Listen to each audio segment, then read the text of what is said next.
Catherine Bernardo, abay binalaan ng dating girlfriend ni Mayor Alcala patungkol dito po kay Mayor. Ano nga ba ang mga revelasyon nito matapos siyang magsalita sa loob ng bahay ni Kuya sa PBB House, collaboration ng GMA at ng ABS-CBN. Ang lahat ng yan. But before that, if you haven't subscribed yet to my YouTube channel, please don't forget to like, share, and subscribe at i-hit mo na rin ang notification bell for more showbiz updates. Bago tayo of course magpatuloy sa ating updates for today's video, nais ko pong pasalamatan kayo for always watching and trusting this channel. Thank you so much sa inyo pong panonood. And for today's video, ito na no, dahil talagang ito pong mga video na napapanood po ninyo ngayon ay hinangaan no, kasi ang alam ko po ito po isa sa mga endorsement shoot ni Miss Catherine at nagtrending po sa TikTok and sa X no, dahil kitang-kita raw di umano yung pagiging passionate nitong si Miss Catherine Bernardo sa craft na meron siya. Kapag kinuha siyang actress, binibigay niya yung lahat niya. Pag kinukuha siyang endorser, binibigay niya rin yung lahat niya. Kaya naman sobrang hinangaan at talagang pinag-usapan si Miss Catherine Bernardo sa TBC na to no. At alam ko lumabas na rin ito sa sa media at lumabas na rin to sa Free TV. Pero niyo 'di ba, parang ang galing-galing talaga ni Catherine Bernardo sa mga ginagawa niya. Kaya talagang kahanga-hanga at deserve talaga niya mag-million ang mga kinikita, billions ang kinikita niya sa bawat mga ginagawa niyang proyekto. At ngayon naman, pag-usapan natin to kasi matapos pong umingay ang pangalan ni Miss Catherine Bernardo na inililink dito kay Mayor Alcala dahil po sa mga spulok nitong si Mr. OG Diaz sa kanyang channel dahil sinabi niya nga na mag-on na raw, taken na daw, single no more na daw itong si Catherine dahil taken na with Mayor Alcala. And dahil dyan, talagang marami pong nadismaya, maraming mga nag-react patungkol sa issue.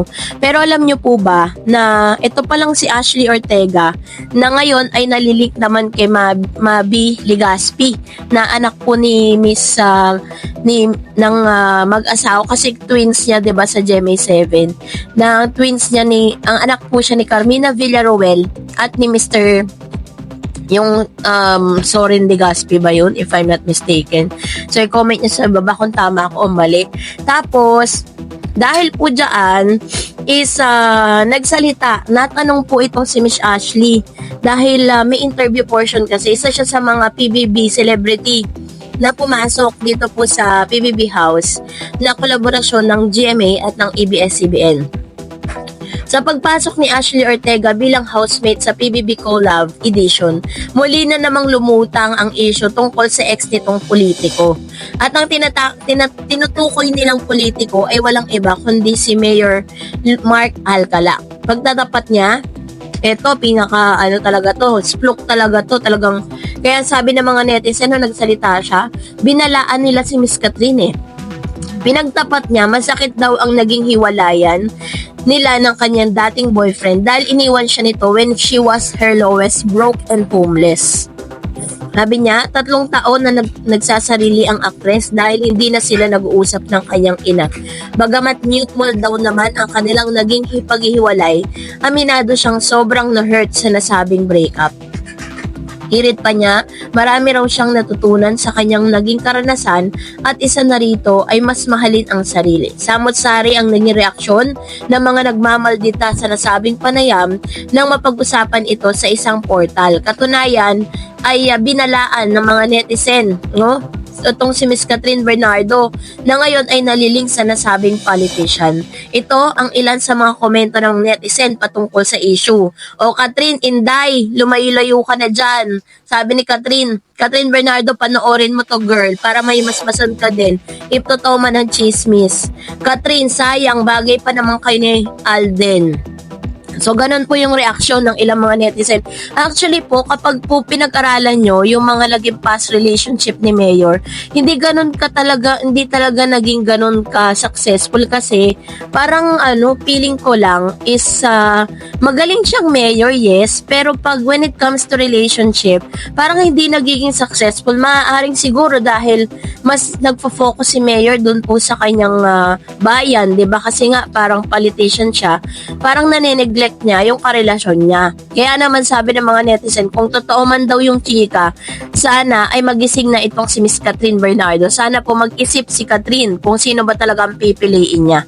So, yun po yun. At dahil dyan, narito naman ang ilan sa mga komento niya. Sabi ni Mami Grace, uy, this is just personal observation. Why is Catherine being linked to guys and then unfortunately said guys will come forward and deny being interested on her? First, it was Donnie Pangilinan on which the malicious issue got out of hands that Donnie has to clarify that he has no intention of courting Catherine. Then, the same thing with Jericho Rosales which he too denied it, and now this Mayor Alcala saying Catherine is not his type and beside he has different girlfriend at that moment. Is Catherine really that desperate that she needs to be that desirable to the other guy?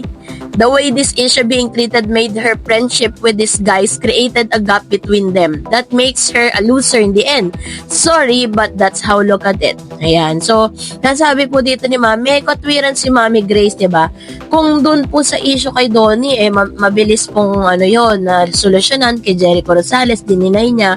And then, bakit daw dito po kay Mr. Mayor Alcala na sinasabi naman na hindi siya type, no? Dahil sa interview na yon. Pero sabi ng ibang mga netizen is people change. Marami daw nagbabago. Maaaring dati hindi niya gusto si Catherine at ngayon gusto niya na. 'Di ba? Parang gano'n 'yung nangyayari.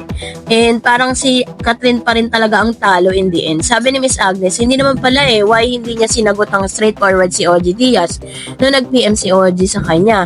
At tinanong siya if nanligaw siya kay Catherine. Silent means yes pa naman. Masyado siyang pasaway. User para manalo. Ang ganda at ang sexy naman kasi talaga ni Julia Barreto. Sa itsura ni Mayor, parang hindi nga niya tipo si ang morenang Catherine. Kasi, kung mapapansin niyo lahat po ng mga naging girlfriend niya, puro po mga hindi sila mga morena. Pero magaganda ang mga muka.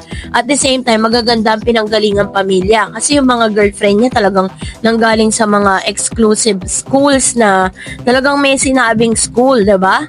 And sabi ni Miss Edmundo Oligan, hello Miss Tarens, hay nako, si Mayor naman ngayon ang intriga sa Catherine. Idol ko, ano ba naman yung mga bashers na yan? Wala tigil, sa bagay iba ng sikat. Kaya kahit anong mangyari, basta't Catherine panatag palagi. Huwag magpapa-apekto sa mga walang magawa sa buhay nila. God knows Catherine for sure, it's real life na sila. Ayan. So ito yung kanyang komento with regards to this. And I know na talagang lang to, part talaga ng political gimmicks. At the same time, wala pa naman talagang napapatunayan na totoo talaga yung chika na yan, diba? Kaya wag po tayo masyadong magpa-apekto. And sabi ni Miss Marilu, hi Miss Star Eds, thank you for the updates about Catherine. You can never put down a good and noble man, kind, loving, humble, respectable, with so much humility. That's Alden. Panatag kampante palagi for Catherine. Ayan. Salamat Ma'am si Marilu Santos. At lagi po kayong visible sa comment section ha. Salamat po. At the same time, is talagang sa mga naglalabasan, parang 'di ba dahil po sa mga issue na to, talagang napag-usapan ng todo si Mayor Alcala. Hindi lang sa mga positibo but more on negative aspects, lalo na po sa love life. So, that's it for today. For more videos and updates, please don't forget to like and subscribe.